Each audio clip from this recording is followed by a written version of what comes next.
Malapit ng Semana Santa kaya inagahan ng ilang pasahero ang pag-uwi sa mga probinsya para hindi na sumabay sa inaasahan dagsa sa mga bus terminal at pantalan. Nakatutok si Katrina Son. Isang linggo bago ang Semana Santa, may mga nagpunta na sa Parañaque Integrated Terminal Exchange o PITX para maagang bumiyahe pa probinsya. Maganda na yung maaga para hindi mahirap sa biyahe. Pag kasi masiksikat sa bus para hindi na rin po mahasil sa biyahe.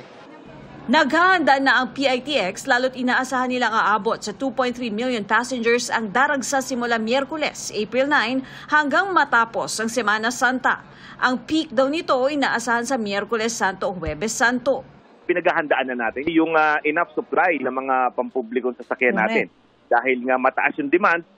Nakipagpulong na rin daw sila sa operators para masiguro na may sapat na mga bus pati sa LTFRB para sa pag-i-issue ng special permit para sa mga karagdagang linya. May coordination din sa iba't ibang ahensya kasama ang DOTR at LTO. Para naman sa mga pasahero na nagpaplano na maagang makabili ng tiket, may online booking din daw.